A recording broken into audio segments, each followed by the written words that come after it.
Merci mesdames et messieurs, vous qui aimez bien notre chaîne BM Opinion TV, nous sommes déjà là pour pouvoir vous servir.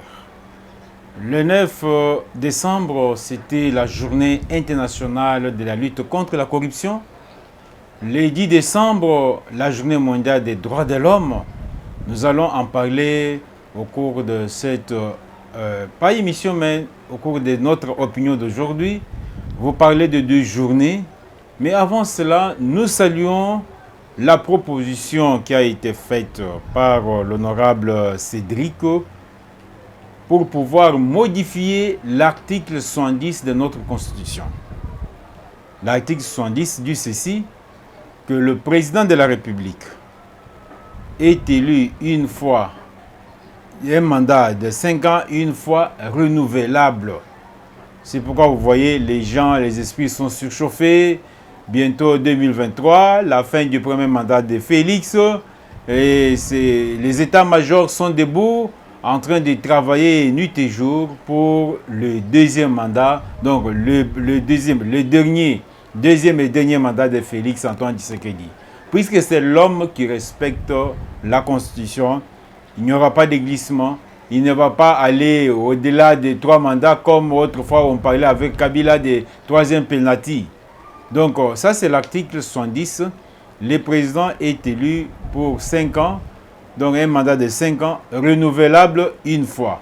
Ça signifie que Félix sera réélu, là nous le disons, n'est-ce pas, avec conviction, et nous sommes très sûrs de ce que nous disons, il sera réélu pour le second mandat. Donc quand on dit le second, ça signifie qu'il n'y aura pas un troisième pour le dernier mandat en 2023. Le mandat qui va aller jusqu'en 2028. Mais l'honorable député, pourquoi je le cite, il a fait une proposition de loi qui est justifiable. Une très bonne proposition de loi. Il demande que cet article 70 soit modifié. Il faut qu'on puisse limiter le nombre de mandats de sénateurs et de députés. Puisque pour les députés, quand vous lisez la Constitution, l'article 140 ou 170, donc on ne dit rien. Ça signifie que là, on a laissé la liberté aux députés. Ils peuvent être des députés éternels, très permanents. Donc, toutes les législatures qui se succèdent à l'Assemblée nationale, au Parlement, ils sont toujours là. Non, on doit limiter. Donc, au niveau de l'article 70, comme le président est élu un mandat de 5 ans renouvelable une fois, ça doit être la même chose pour les députés. Vous avez été député à la première législature. Vous êtes revenu à la deuxième législature. Donc, première législature en 2006, vous êtes revenu en 2011.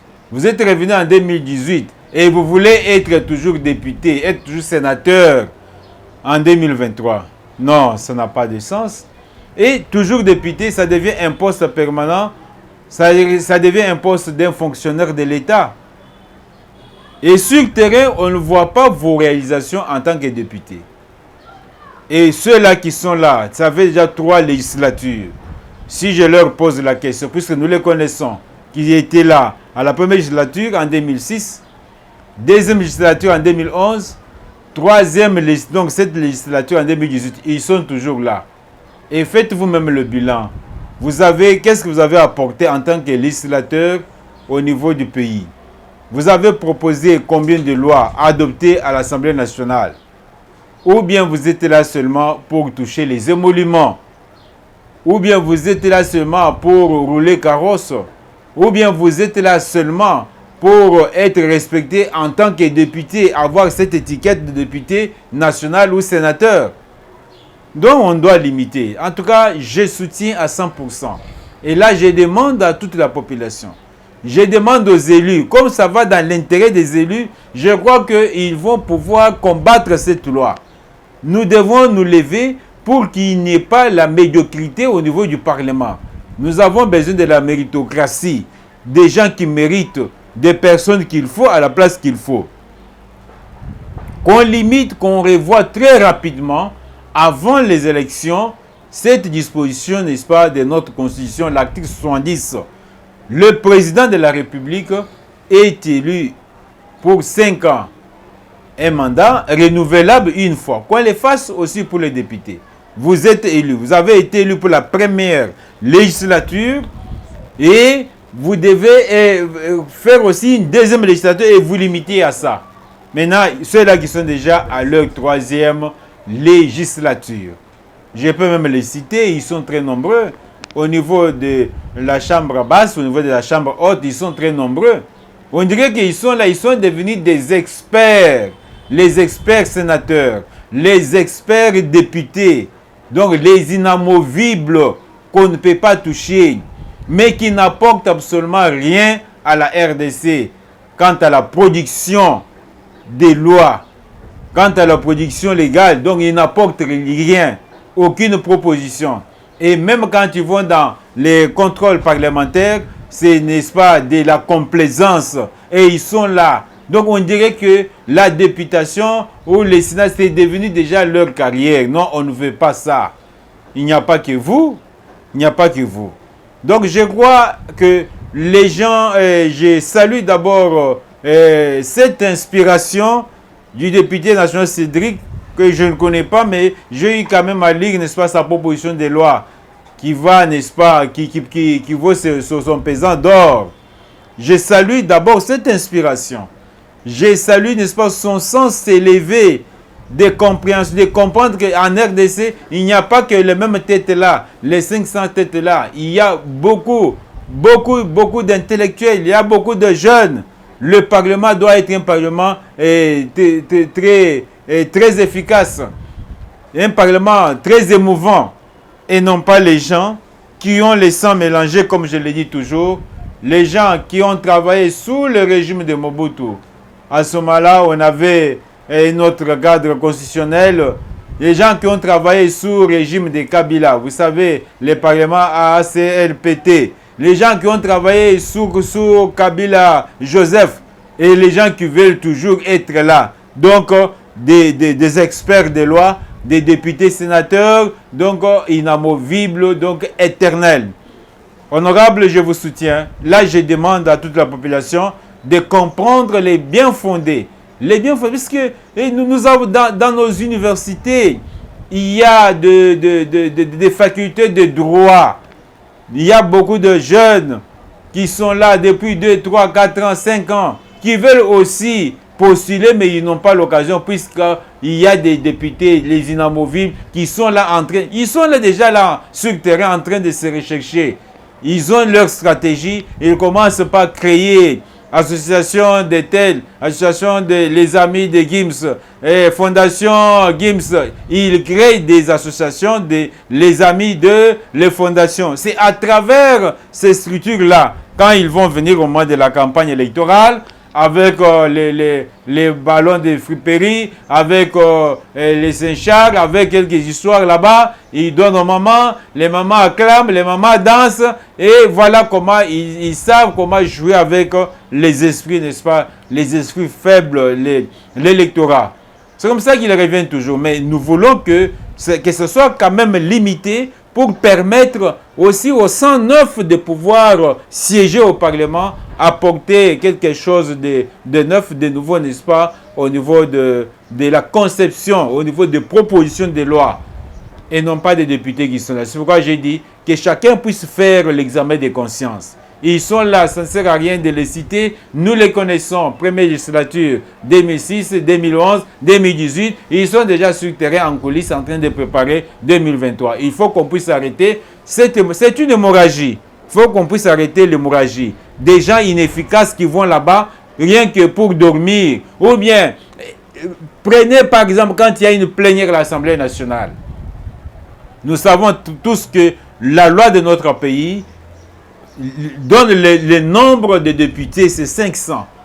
Est-ce que vous pouvez me dire un jour où on a pu voir, on a pu constater dans la salle de plénière, tous les 500 députés présents, ou s'ils ne sont pas présents, à part les exceptions, ou bien des gens qui sont dans des commissions, qui sont en mission de service, tout ça, mais la majorité. Donc pour atteindre 400, mais les autres là, qu'est-ce qu'ils font? Ils sont là à la maison. Ils disent leurs histoires là. Pourquoi vous avez été élus? Si vous êtes aujourd'hui dans l'opposition, vous devez assumer. Mais les gens là qui ont fait l'opposition pendant 32 ans, vous pensez que c'est facile? Non. Si vous êtes dans l'opposition, faites une opposition constructive, une opposition républicaine. Être là présent. Quand on vote, nous savons qu'il y a la loi de la majorité. Vous ne devez pas sécher les plénières de l'Assemblée nationale. Mais pourquoi on vous avait élu? C'est pourquoi le peuple doit vous sanctionner. En 2023, on ne veut plus revenir. Et il faudra que cette disposition-là, l'article 70, soit bien traité, soit bien modifié pour verrouiller. On n'a plus besoin de députés éternels. Des députés éternels. Quand on dit qui est d'accord, ils sont là. Qui n'est pas d'accord, il ne sait même pas qu'est-ce qu'on demande. Donc les députés éternels inamovibles. Je crois que je soutiens et je demande à tout le monde de soutenir. Que vous soyez député, vous savez que comme ça touche leurs intérêts, ils vont combattre la proposition de loi. Nous demandons au président de l'Assemblée nationale de pouvoir, n'est-ce pas, dès la reprise, comme il y aura, n'est-ce pas, la session extraordinaire, que ce soit inscrit, n'est-ce pas, sur les matières à traiter, puis ça fait partie, n'est-ce pas, de l'élection. Donc, je salue la bravoure, je salue, n'est-ce pas, l'inspiration de ce député Cédric qui a trouvé le moment opportun avec des arguments de points, pas des députés éternels. Je vais vous parler, n'est-ce pas, de la journée internationale de la lutte contre la corruption, célébrée le 9 décembre de chaque année. Mais la corruption, nous disons et nous le répétons, nous martelons, nous, Congolais, nous devons laisser cesser avec ces anciennes habitudes. Pendant la journée, vous dites non à la corruption, mais la nuit, vous êtes en train de vivre, de manger, de dormir avec la corruption. Donc nous devons cesser ces antivaleurs. Ces antivaleurs. Pourquoi ne pas prendre l'exemple de notre chef de l'État, le président Félix Antoine Tshisekedi, qui a fait de la lutte contre la corruption son champ de bataille. Son champ de bataille. Vous, les directeurs, les DG, les PCA, les ministres, les chefs de division, les gouverneurs, pourquoi? C'est pour ça que j'ai dit que l'union sacrée est constituée des opportunistes et des hypocrites. Hypocrites, pourquoi? Puisque ce sont des gens qui ont géré la res publique hier et qui ont dit ouvertement qu'ils ont changé. Ils veulent maintenant servir le peuple dans l'union sacrée. Ça, c'est ce qu'ils nous disent pendant la journée. Et ce qu'ils disent pendant la journée, et c'est ce qu'ils font la nuit. Pourquoi on ne doit pas laisser? C'est pourquoi la justice, n'est-ce pas, la justice élève la nation. La justice ne doit pas tergiverser quand il y a des cas de corruption. Donc la justice ne doit pas tergiverser. Tous ceux-là qui sont cités, dans les enquêtes de hold-up, les Moïse Katumbi, les Kabila, les Olive Lembe, tous ceux-là qui sont cités, ils doivent répondre. Il ne doit pas y avoir une justice pour les faibles et une justice pour les forts. Non.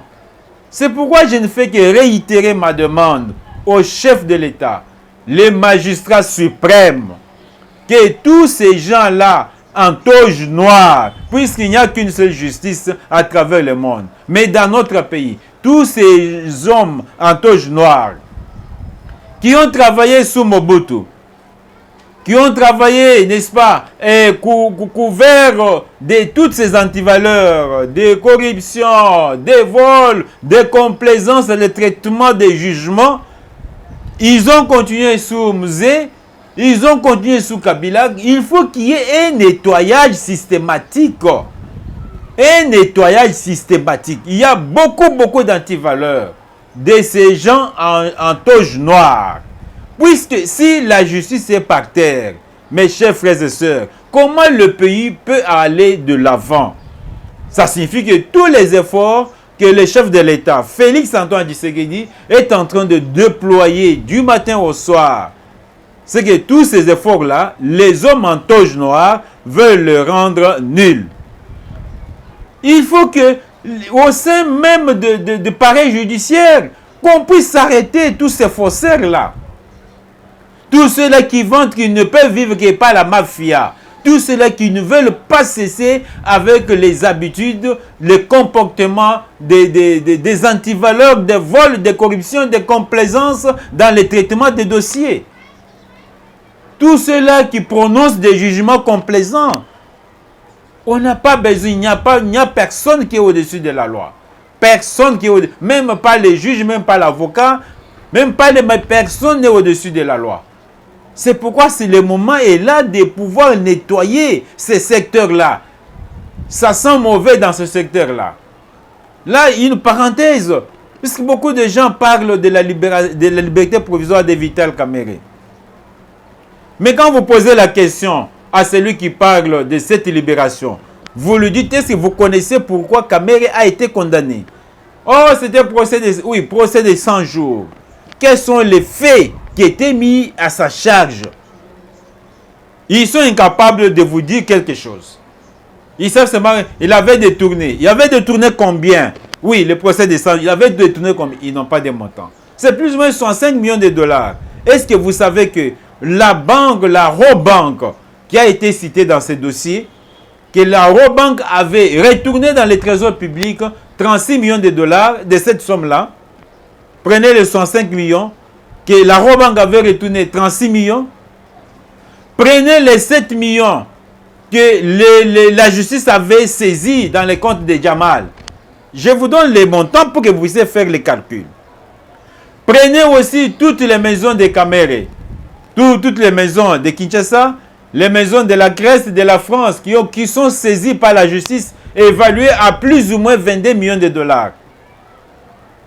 Mais c'est presque le montant qu'il avait détourné. C'est comme ça que la justice a compris. Non, le monsieur n'est pas resté ferme. Le monsieur est en train de coopérer, collaborer avec la justice. Et qu'on lui a accordé la liberté provisoire. Je me suis dit, ça ne sert à rien, n'est-ce pas, de parler de ce dossier avec beaucoup de passion.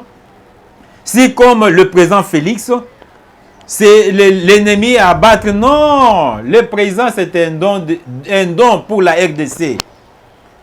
Vous l'injuriez, vous les critiquez ici en RDC, mais posez la question à ceux-là qui le voient juste à la télé en train de travailler. Ils vous diront quoi?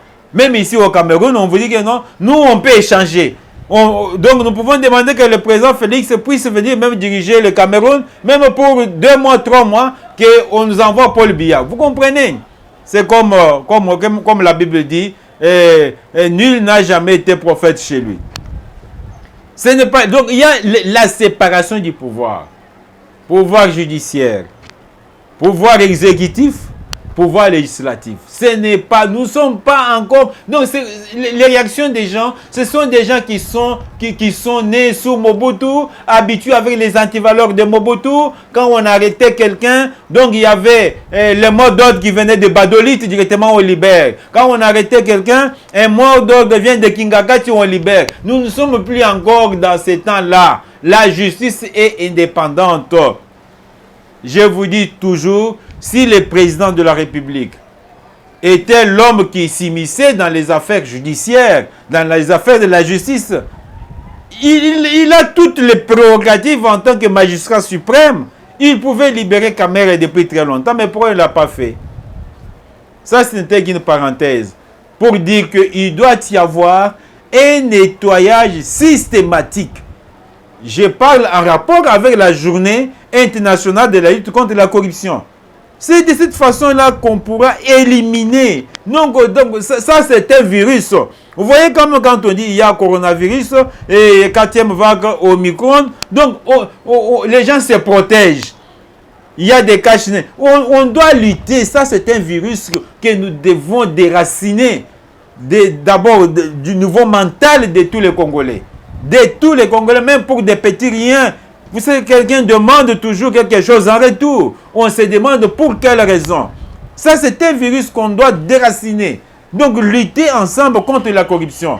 Ça, c'est très important. On doit lutter ensemble. C'est pourquoi c'est un nettoyage systématique de ces gens-là qui ont le sang mélangé, qui ne veulent pas quitter les antivaleurs. Donc, nous devons, n'est-ce pas, nettoyer. Remettre les jeunes qui sont motivés et qui peuvent bien travailler pour l'instauration de l'état de droit. C'était la lutte, en rapport avec la lutte contre la corruption, célébrée le 9 décembre de chaque année. L'inspecteur des finances, Jules Alinguete, a dit: pendant la journée, on est contre la corruption et la nuit, on vit avec la corruption. Ça, nous devons lutter. Nous continuons à demander que les Congolais changent de mentalité. Vous êtes ministre, vous êtes DG, vous êtes PCA, vous êtes chef de quartier, vous êtes gouverneur. Nous devons abandonner les anciennes antivaleurs si réellement nous voulons servir le peuple, si réellement nous voulons servir la nation à travers l'union sacrée, si réellement nous voulons marcher la main dans la main avec les chefs de l'État qui a fait de la lutte contre la corruption son champ de bataille. Et aujourd'hui, le 10 décembre, une autre journée mondiale, une autre journée pas la moindre, journée mondiale des droits de l'homme. Oh, mes chers frères et sœurs, on parle de l'état de droit. L'état de droit est assassiné puisque Kamera a obtenu la liberté provisoire. Mais vous faites l'ironie ou vous faites la maïeutique? Pourquoi nous avons une mémoire très courte, une mémoire d'éléphant? La journée mondiale des droits de l'homme, c'est aujourd'hui. Et là, je veux vraiment peut-être beaucoup plus parler sur l'homme qui a tué l'un des défenseurs des droits de l'homme dans notre pays. Pour quelle raison? Le pouvoir criminel, le pouvoir sanguinaire. Kabila a tué des gens dans ce pays, vous n'en avez pas l'idée. Tout le monde a suivi le procès chez Béa. Tout le monde a suivi les témoignages tant attendus de Paul Milambwe, qui a vu comment l'affaire, comment les faits se sont déroulés. Il n'a pas eu peur. Il a échappé à la mort. Ici, Kardé, amené à Lubumbashi, sa femme a échappé à la mort. Là où il est allé, s'est réfugié au Sénégal. Ils ont poursuivi là-bas pour éliminer. C'était ça, le mode opératoire du régime criminel de Kabila. Le mode opératoire. Ça signifie, quand il tue, n'est-ce pas? Et après, tout celui qui a vu, vous avez vu quand il est tué, il doit vous éliminer. Je ne vais pas vous parler d'un homme. Je suis seulement le nom Lenga. Vous connaissez pourquoi il n'est pas là. Il n'est pas avec nous. L'histoire des fausses communes ici à Maluku. Donc, trop de dossiers. Donc, rien que pendant 18 ans, il n'a pas seulement volé. Même les enquêtes révélées par les 19 médias internationaux, des 138 millions de dollars, il n'a pas seulement volé. Allez en Zambie, allez regarder qu'est-ce qu'il a construit. Est-ce qu'ici en RDC, dans notre pays, vous pouvez me montrer une œuvre comparable à celle qui est en Zambie, que Kabila a pu construire dans notre pays? Qu'est-ce qui nous a légué? Si ce n'est que piller nos jardins botaniques pour aller faire une histoire privée. Moi, je vais demander que le gouvernement de Félix Antoine Tshisekedi, une fois que ce monsieur est arrêté, jugé, Kingakati, ça doit appartenir à l'État. Ça doit revenir. C'est un bien de l'État. C'est un endroit aménagé avec l'argent de l'État. L'argent de nous ici, les contribuables. Il achète les espèces animales. Il dépouille les espèces de nos parcs nationaux. Il va là-bas pour faire un lieu, son lieu propre, un lieu privé. Je lance le défi. Qui peut me montrer une œuvre, un immeuble que l'homme qu'on appelle Joseph Kabila a construit ici en RDC? Mais allez en Zambie, vous allez voir ce qu'il a fait. Ça signifie, le monsieur était venu pour nous dépouiller, pour nous appauvrir davantage. Ça, c'est au niveau économique, ce qu'il a fait. Donc, les méfaits, pour nous appauvrir. Donc, il nous a laissés dans la pauvreté extrême. Mais lui et tous ces étrangers-là qui l'entouraient, donc en train de dormir sur des yasses de dollars, en train de bourrer des comptes. Maintenant, la journée mondiale des droits de l'homme. Pourquoi vous avez tué Floribert Chebeya? Mais les sénateurs, c'est le moment.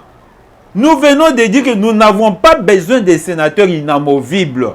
les gens qui trouvent que le Sénat, c'est là où ils doivent aller faire la sieste, là où ils doivent aller dormir après avoir mangé. Les gens qui pensent que le Sénat, c'est là où ils doivent aller, n'est-ce pas, passer leur temps, flâner. Non, c'est le moment d'élever les immunités de cet homme. Sinon, vous aussi, au Sénat, vous êtes des complices. Sinon, vous êtes des complices.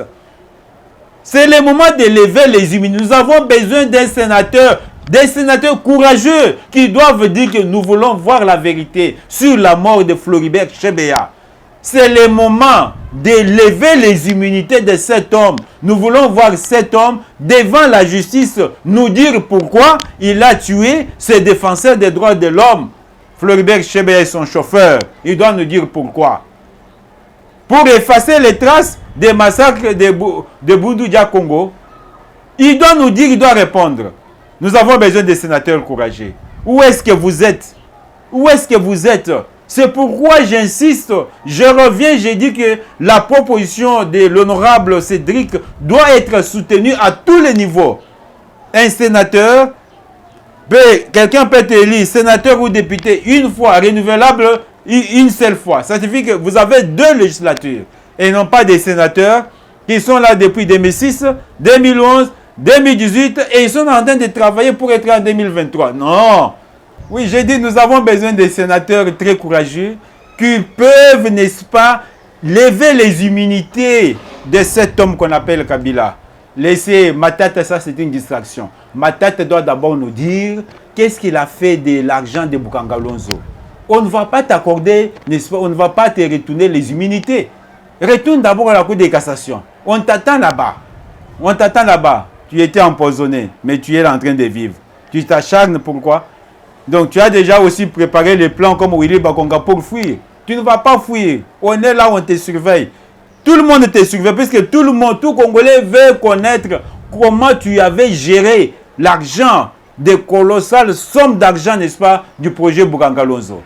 Laissez le problème de Matata, ça c'est une distraction. Matata a encore affaire avec la Cour de cassation. Nous avons besoin en ce moment d'élever les immunités de cet homme, n'est-ce pas, qui a tué le pays sur le plan économique, qui a tué ce pays sur le plan des droits de l'homme. Le tableau est sombre. Combien de gens Kabila a tué pendant 18 ans? Combien de gens? Prenons l'histoire de Boundoudia Congo. Prenons l'histoire de Kamwena Sapo. Prenons, n'est-ce pas, les fausses communes. Et l'histoire de Chebeya, pourquoi il doit nous dire aux Congolais, devant la barre, nous dire que moi j'étais un sanguinaire, j'étais venu en RDC pour éliminer tous ceux-là qui s'opposaient à son pouvoir, comme si c'était le pays de son père et de sa mère, qu'on ne connaît même pas. Est-ce que toi, tu es Congolais de père et de mère, comme moi? Moi, je peux te retracer mes origines jusqu'à 3e, 4e, 5e génération après. Donc, grand-père, après, grand-père, grand-père, grand-père. Journée mondiale des droits de l'homme. Nous avons besoin des sénateurs courageux, pour lever les immunités. Voilà ce pourquoi on vous avait élu, ce pourquoi on vous a envoyé là-bas. Ce n'est pas que quand il y a le débat, vous êtes là en train de somnoler. Quand il y a le débat, vous attendez qu'on puisse dire la séance est levée pour sortir, vous promener à gauche, à droite avec l'étiquette des sénateurs et des députés. Non, on a besoin des gens qui vont là-bas pour travailler pour l'intérêt du peuple. Le peuple a besoin de connaître la vérité sur le massacre, les tueries de Fidel Bazana et Floribert Chebeya. J'en parle puisqu'aujourd'hui c'est la journée mondiale des droits. Prenez seulement le respect des droits de l'homme dans notre pays sous la gestion de ce pays par M. Kabila. Et même quand j'ai vu Olive Lembe en train aussi de parler de respect de la Constitution, j'ai failli piquer une crise cardiaque. Mais depuis tout ce temps, quand tu étais avec ton homme sur le lit, quand tu étais avec ton homme, pourquoi tu ne lui as pas donné des conseils? Tu ne lui as pas demandé de ne pas tuer. Pourquoi tu ne lui as pas demandé de respecter la Constitution? Il faut aller vendre, n'est-ce pas, les Chinchards et les Thompson, vendre les Matembele. C'est ce que tu faisais même. Donc, tu t'arroges aussi les pouvoirs, tu t'arroges aussi, n'est-ce pas, les droits de pouvoir donner des leçons. Est-ce que vous êtes des donneurs de leçons? BM Opinion TV, je vous parle de ceux-là, de ces laboratoires qui sont montés par les gens, des gens de mauvais cœur, les gens animés de la haine viscérale, les gens de Lamouka, les gens de Fayulu, les gens de Mouzito, les gens de l'homme là, la morphologie douteuse. Vous montez des laboratoires. La cybercriminalité est condamnée. Il y a la loi qui condamne à travers le monde et même dans notre pays. Pour, n'est-ce pas, distiller des messages de haine, distiller des messages de mensonges que vous avez vu. Vous avez vu, n'est-ce pas, un conseiller de Félix en train de compter l'argent. Mais Fayulu, mais toi, Prince Pengue, Mouzito, mais on vous attend depuis très longtemps. Depuis qu'il y a eu ces rapports qui ont bougé le monde entier. Les rapports de hold-up. Pourquoi votre silence du cimetière? Pourquoi vous ne parlez pas? Vous ne parlez pas pourquoi? Les oiseaux du même plumage. Pendant la journée, vous vous montrez comme des opposants, mais la nuit, vous êtes à Kingakati pour manger l'argent des contribuables. Voilà que vous êtes mis à nu. Vous n'avez plus de discours, vous n'avez plus de discours à donner au peuple. Voilà, les oiseaux de même plumage. Nous vous attendons depuis qu'il y a eu ces rapports-là. Vous êtes où? Seulement pour monter des cybercriminalités, distiller des messages de haine, des mensonges. Le président Félix est venu vous apprendre comment faire la démocratie. Le président Félix vous amène la démocratie. C'est ça, c'est ce qu'il a appris auprès de son père, Feu Etienne Tshisekedi Mulumba, d'heureuse mémoire. Donc vous n'êtes rien, vous n'êtes pas des politiques, vous êtes des opportunistes, des gens en train de vous rechercher pour vous refaire des santé financières. Pourquoi les discours vous manquent jusqu'aujourd'hui, depuis que le rapport de hold-up est sorti? Mais pourquoi vous montez ces mensonges-là? Vous montez ces mensonges. Si ces mensonges-là que vous montez, il y a même Mouzito là qui a eu le courage de dire qu'il va pouvoir dire aux investisseurs de ne pas venir investir en RDC. Mais Mouzito, tu es où?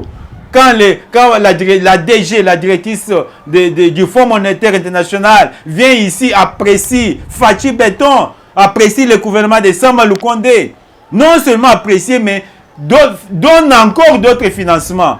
Mouzito, mais tu es où? Mais toi, tu es fou, tu es malade. Tu es où?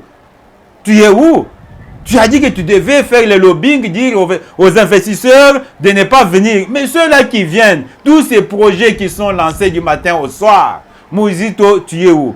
Les investisseurs qui se bousculent, même les investisseurs africains en train de se bousculer pour pouvoir redresser le Mouzito, tu es où? On t'avoue, n'est-ce pas? On vous attend, on vous attend. Mais les gens là qui font ça, ils seront démantelés. Nous avons des très bons agents de services qui vont vous démanteler. Et on vous dira, n'est-ce pas, on vous dira, et on vous montrera le vrai message. On va vous donner de véritables leçons. Le président Félix n'est pas venu pour s'enrichir.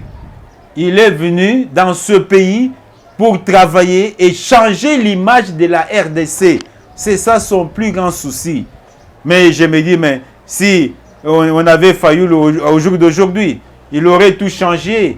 Donc tous les minéraux seraient déjà partis. Donc voilà, on vous a démasqué. On ne vous entend plus. Les Devos Kitoko, on ne les entend plus. Donc on ne les voit même pas. Donc pourquoi? C'est puisque ce sont les oiseaux du même plumage. Kabila a déjà doigté Fayulu comme son dauphin.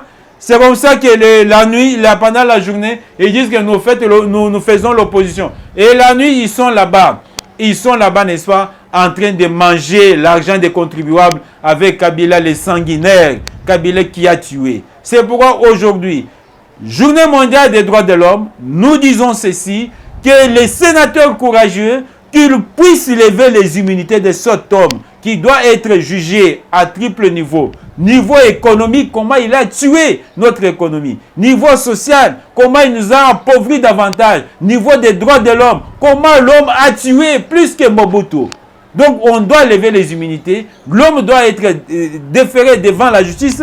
L'homme, il doit y avoir des procès publics et nous devons, ça sera un exemple pour les autres. Voilà notre opinion d'aujourd'hui. Nous vous aimons beaucoup. Nous vous aimons beaucoup. Nous vous demandons, hommes et femmes, jeunes et vieux, nous n'avons qu'un seul président de tous les 100 millions de Congolais. Il s'appelle Félix Antoine Tshisekedi Tshilombo, qui sera réélu en 2023 avec une majorité écrasante, puisqu'il est en train de se battre pour changer l'image de la RDC. Je vous demande, n'est-ce pas, de changer le comportement, les attitudes, d'abandonner les antivaleurs. Vous qui avez les sangs mélangés, les sangs de Mobutu, les sangs de Mzee, les sangs de Kabila, c'est quel sang? Les sangs de la corruption, les sangs des antivaleurs, des vols, les sangs de complaisance, les sangs de débauche, d'adultère. Je vous demande, n'est-ce pas, d'abandonner les antivaleurs. Nous devons être unis. Être unis pour chasser l'ennemi qui est à l'est. Être unis pour faire développer notre pays. Nous arranger derrière le chef de l'État, Félix Antoine Tshisekedi Tshilombo, développer notre pays. Puisque le développement des autres pays africains dépend absolument du développement de la RDC. Voilà le message d'aujourd'hui. Notre opinion d'aujourd'hui. Merci beaucoup. Abonnez-vous massivement sur notre chaîne BM Opinion TV. Nous vous retrouverons à la prochaine pour un autre numéro